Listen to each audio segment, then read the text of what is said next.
Fala, galera. Júlia aqui, pleno dia 25 de dezembro, metendo aula. Feliz Natal. Que presente melhor do que uma aula do modelo atômico de Bohr.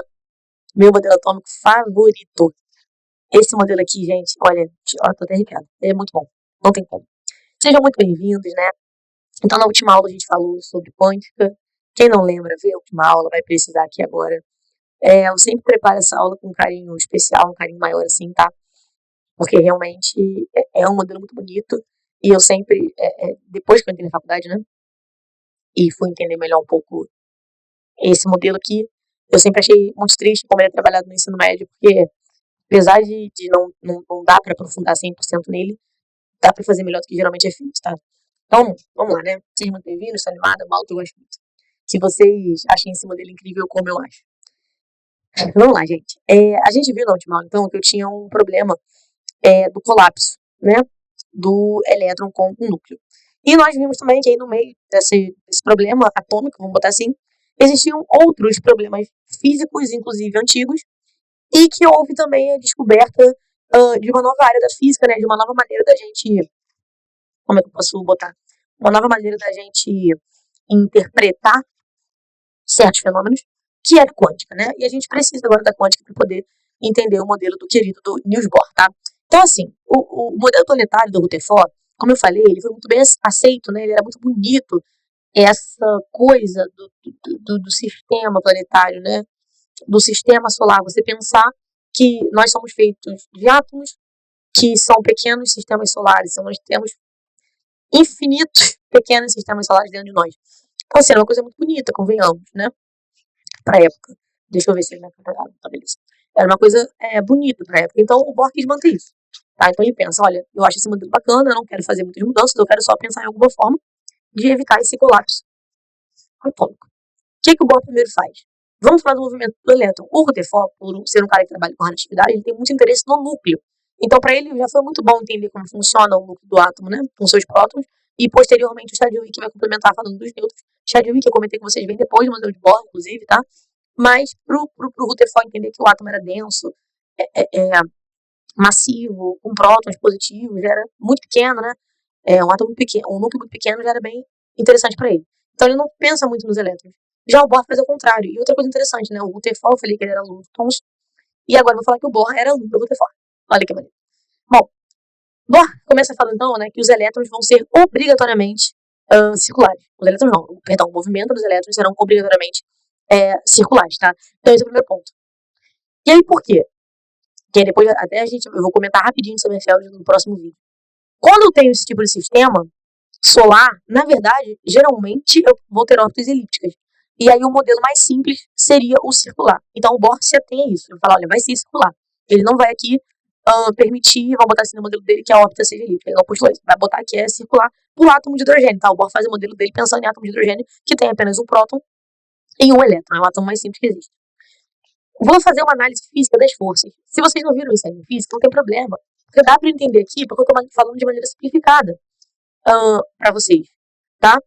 Então, não se preocupem caso vocês não tenham visto isso ainda muito bem em física, porque eu vou fazer aqui de maneira simplificada.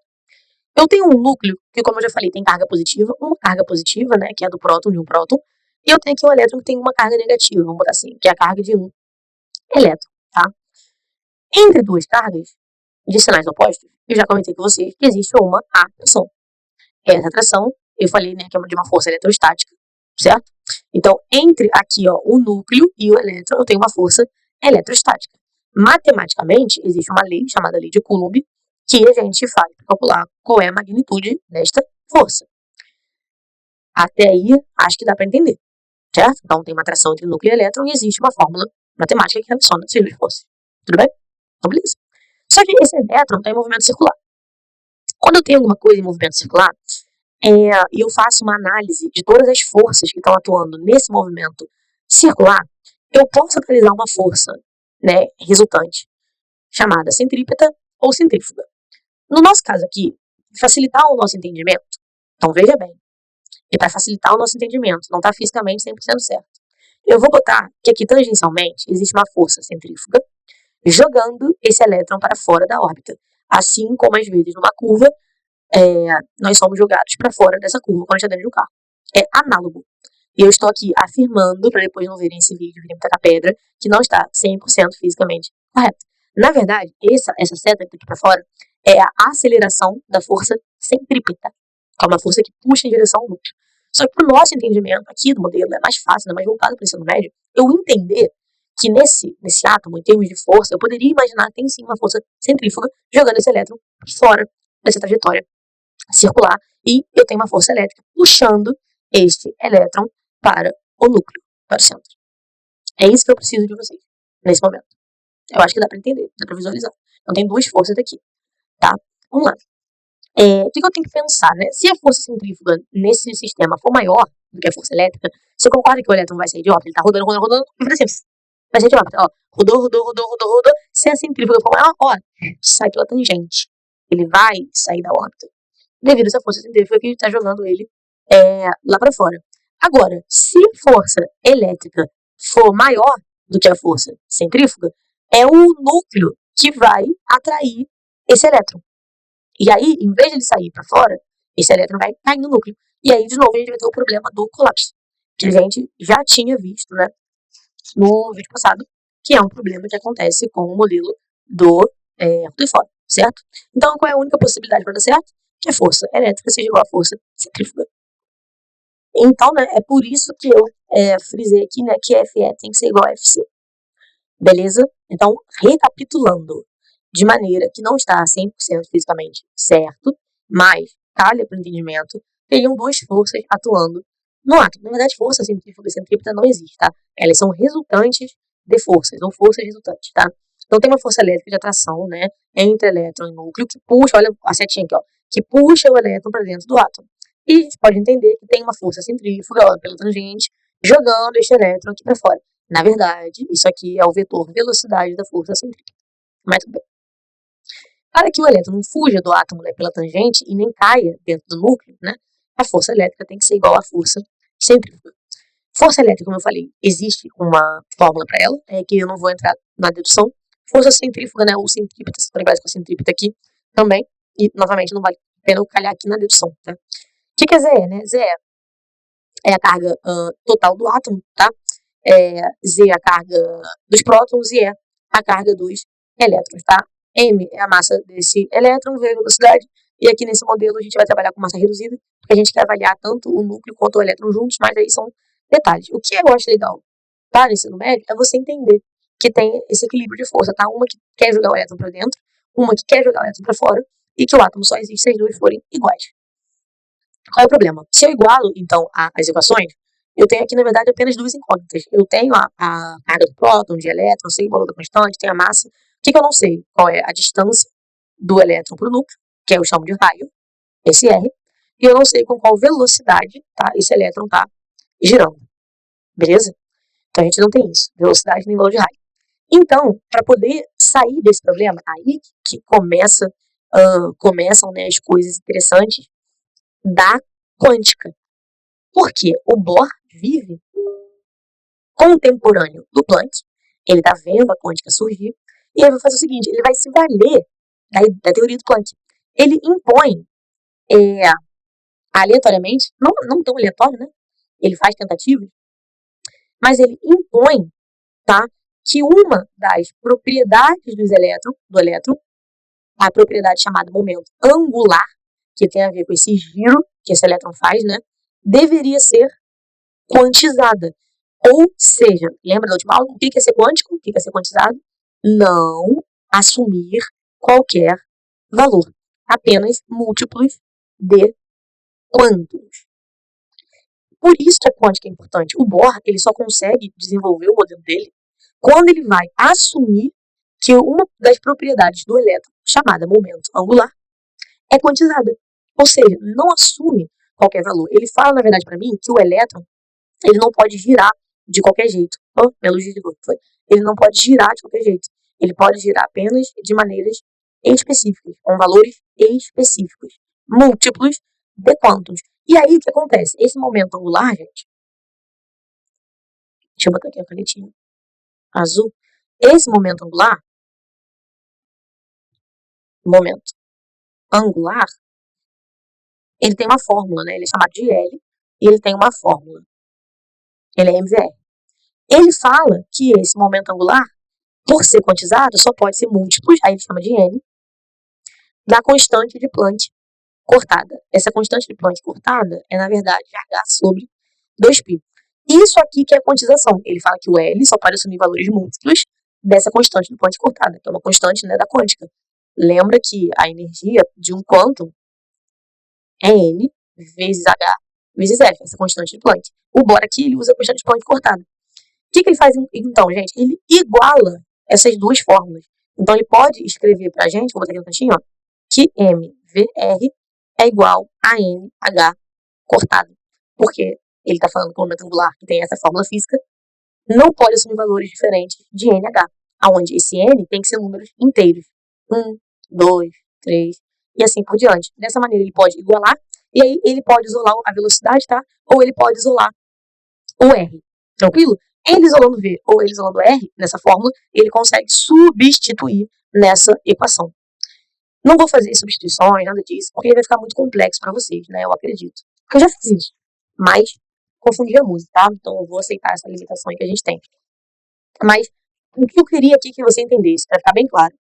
O Bohr, ele tira, não vou falar de onde, porque é uma aula, mas ele tira assim, ó, é isso. Ele fala, cara, não pode assumir qualquer valor. O que não pode assumir qualquer valor? Essa propriedade física chamada momento angular. Júlia, não sei o que é momento angular, não tem problema. Basta você saber que é uma propriedade relacionada a movimentos circulares. E aí eu vou lembrar que o Bohr impõe que o elétron está fazendo um movimento circular. Então o elétron, Bohr fala que não pode girar de qualquer jeito. Esse giro tem a ver com o momento angular. Tá? E aí o que ele fala? Olha, eu sei que o momento angular, que é representado por essa letra L, é igual a MVR. O que o Bohr fala? Bom, mas esse L também só vai poder ser múltiplo, então eu boto esse N multiplicando a constante de Planck cortada, que é uma constante de Planck dividida por 2π, que é uma constante que tem a ver com a quantização da energia. Bom, se o L tem que ser igual a MVR e o L também tem que ser igual a NH cortada, ele pode igualar as duas fórmulas. E aí isolar uma das grandezas, ou V ou R. Eu vou chutar aqui, imagina que o Bohr isola V. Se ele isola V, o que eu tenho aqui? NH cortado sobre MR. Então, em todo lugar dessa fórmula daqui, que tem V, que é nesse caso V quadrado, o que ele faz? Ele substitui por NH dividido por MR. Aí ele vai ter uma incógnita só, que é o raio. É exatamente isso que ele faz, tá? Quando ele faz isso, então, ele consegue isolar uma das incógnitas, que é o raio. Então vamos lá, ao fazer isso, né, o Bohr, a partir da fórmula do momento angular do elétron, que é isso aqui, e a quantização que ele faz, consegue substituir na equação de forças, que é essa daqui, tá? Uma expressão para V. Então ele descobre quem é V e substitui nessa equação de forças. Quando ele faz isso, né, quando ele descobre esse V e substitui na equação de igualdade de forças, o Bohr isola R. Quando ele isola R, ele vai chegar numa segunda equação, que o raio do átomo de hidrogênio para esse átomo existir tem que ser igual a A0, a gente já vai entender o que é A0, vezes N ao quadrado. Meu cachorro está atrás de mim, talvez esteja aparecendo aqui no vídeo. Esse R, então, gente, ele é o raio de uma órbita, né? Como a gente está vendo, né? É a distância do núcleo pro elétron, então representa uma órbita. E esse A0, gente, ele é o raio da primeira órbita. Então, olha que interessante. O Bohr, eu pelo menos acho extremamente interessante. Se isso aqui eu falo para vocês que é um átomo de hidrogênio, esse R que vocês estão vendo, para o átomo de hidrogênio, vale exatamente a 0. Então, o Bohr ele descobre a distância do elétron para o núcleo no átomo de hidrogênio. Só que o Bohr ele vai conseguir, a partir dessa conta que ele faz, dessa quantização no momento angular, descobrir o raio de qualquer órbita. Imagina que eu não quero saber, imagina que o átomo de hidrogênio não tem apenas uma órbita, tem duas. O Bohr consegue saber qual é a distância que esse elétron tem que estar para ele estar na segunda órbita. De que maneira? Eu pego o raio da primeira órbita e multiplico por n ao quadrado. Esse n ao quadrado é um número inteiro, 1, 2, 3, vai até n. O que esse n significa? Justamente as órbitas do elétron. Então, se eu boto n valendo 1, 1 ao quadrado é 1, qual é o valor do raio? A 0, é a primeira órbita. Se eu boto esse n igual a 2, eu quero descobrir o raio da segunda órbita. Se eu boto esse n como 3, eu quero saber o raio da terceira órbita. O que isso me mostra?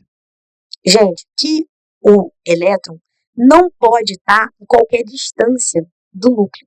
Quando o Bohr faz esta sacada de quantizar o momento angular, gente, ele vai mostrar para mim que existem raios específicos, R1, R2, R3, que o elétron pode estar de distância do núcleo.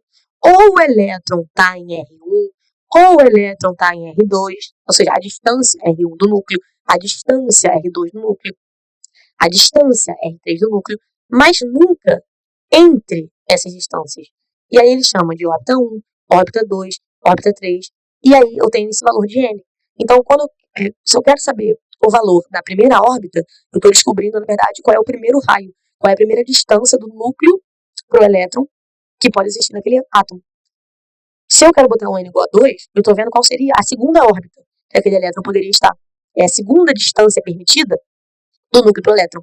Para o N igual a 3, estou fazendo isso para a terceira órbita. Ou seja, qual é a distância do núcleo para o elétron numa terceira órbita. Isso, gente, é quantizado. Então, o Bohr, ele quantiza o átomo. Só que de maneira imposta. Ele não tem como provar que o momento angular é quantizado. Ele impõe. Por isso que a gente chama de postulado. Porque é imposto, tá? Então, aqui eu tenho o que seria o modelo de Bohr. Eu tenho um núcleo com prótons e nêutrons, porque aqui eu já estou botando a descoberta do Chadwick desde o Rutherford, tranquilo? A gente sabe que o Bohr na prática não sabia dos nêutrons, tá? Para ele era só prótons. Mas aqui nas minhas aulas eu já estou colocando a descoberta do Chadwick lá no Rutherford. Então já sei que no núcleo tem próton e nêutron. O Bohr não se interessa por isso. O Bohr vai falar de elétron. O que o Bohr vai botar? Olha só. O elétron, ele só pode estar a certas distâncias do núcleo. E cada uma dessas distâncias eu vou chamar de camada, ou de órbita, ou de nível de energia. Então, quando o elétron está no nível 1 de energia, ele vai estar aqui na primeira órbita. E aí vai ter uma distância específica do núcleo para o elétron. Mas ele precisa estar... essa é a única possibilidade? Não. Eu posso ter um nível 2, que representa um N igual a 2. Só que aí eu vou ter uma outra distância específica. Ah, posso ter o nível 3? Posso. O que eu não posso ter? Um nível 0,5. Entre o 1 e o núcleo. Não posso ter o nível 1.5. Quer dizer, entre o 2 e o 1. Não posso ter o nível 2.5. Entre o 3 e o 2. Quer dizer, eu estou querendo dizer que o elétron não pode estar entre níveis, entre camadas. Ele pode estar apenas nas camadas, como nós estamos vendo. Isso é quantizar as órbitas dos elétrons. Então, o Bohr, além dele falar qual é o movimento específico que o elétron está fazendo, ele descobre quais distâncias que o elétron pode estar do núcleo para que não haja colapso, porque as energias são iguais. Então, não vai colapsar. Ele vai se manter em equilíbrio exatamente, olha que lindo, exatamente como os planetas ficam ao redor do Sol sem que haja colapso. O cara consegue fazer isso no átomo a partir da quantização, tá bom? Então vamos lá, né? Pra gente fechar aqui. Ufa, muita coisa, né? Mas é muito bonito. Então, gente, o que eu tô vendo? Né? Que as órbitas têm tamanho, tá? E espaçamentos diferentes entre elas, tá? Então as órbitas, elas vão crescendo de tamanho. Repare que a órbita 1 ela é menor que a órbita 2, que é menor do que a órbita 3. Repare que a distância da órbita 1 para 2 ela é bem maior do que a da 2 para 3. E isso eu vou ver por essa equaçãozinha aqui. R igual a zero quadrado, que é exponencial, tá? Gente, e aí com o valor de R, tá? Desse raio, o Bohr ele consegue calcular a energia relacionada com cada uma das órbitas, porque ele vai ter fórmulas de energia cinética, que já são conhecidas, que é a energia associada a esse movimento, e ele também vai ter fórmula para a energia potencial, que a energia potencial está justamente relacionada à distância desse elétron para o núcleo, tá, em cada uma das órbitas. Se ele sabe agora que distância é essa, ele tem o valor de energia potencial. E aí, tendo energia potencial e tendo energia cinética, ele consegue descobrir a energia total do elétron em cada órbita. Aonde né, essa energia vai depender do número da órbita, que é esse N. Só que esse N não vem da quantização, então o Bohr está mostrando que a energia também vai ser quantizada. Quer dizer, quando eu travo o elétron em órbita fixa, que a gente vai ver lá na próxima aula, que eu vou chamar de órbita estacionária, ele também trava a energia do elétron. Agora o elétron não existe com qualquer energia. Só existe com energias específicas atreladas ao valor de raio de cada órbita. Tá? Então, a energia total é igual a menos RH, que é uma constante, tá? Sobre 1 Aliás, que multiplica 1 sobre n ao quadrado, onde n é o número da órbita. E aí, quando eu faço esses valores, eu vejo que a energia é crescente. Ou seja, um elétron da primeira órbita é menos energético que um elétron da segunda órbita, que é menos energético do que um elétron da terceira órbita, e aí por diante. Então, aqui eu resumi bem isso, olha só. Como a energia depende do n, ou seja, depende da órbita, e esse n depende do raio, né, a gente acabou de ver isso, e cada raio é fixo, ou seja, cada raio tem um valor específico, eu estou vendo que o elétron em cada órbita também tem uma energia específica fixa. E isso, né, como eu expliquei, resolve o problema de Rutherford, porque eu não vou ter mais o quê? Emissão de energia. A energia agora ela é travada. É só aquele valor. Não varia. Esse tipo de órbita é o que eu chamo de órbita estacionária. Ufa! Ufa! Que modelo complexo, que aula grande, quantas informações. A gente vai parar por aqui então. Depois eu vou fazer uma segunda aula do modelo de Bohr, tá?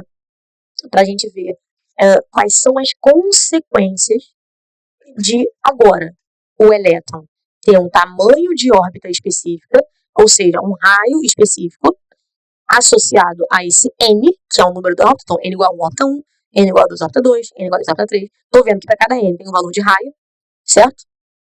E que devido a isso, cada uma dessas órbitas e cada um desses elétrons vão ter valores de energia específicos. Nós já vimos que isso resolve o modelo de Rutherford, que agora, como energia travada, não tem emissão. A gente viu, então, que ele consegue a igualdade, né, da força centrífuga ser igual à da força elétrica. Então, não vai ter colapso, não vai ter emissão, tá? E eu quero ver também o que isso vai me trazer de consequência. O que mais isso consegue me ajudar a entender. Eu sei que é uma pedreira. Eu aconselho você ver essa aula mais de uma vez, deixar suas dúvidas e fazer o resumo dela. Agora, eu quero entender como essa questão da energia ser quantizada pode me ajudar a explicar aqueles fenômenos que nós não conseguíamos entender, tá bom? E vou trazer também mais aplicações disso, tá? Que é o que a gente conhece como salto quântico. Beleza, galera?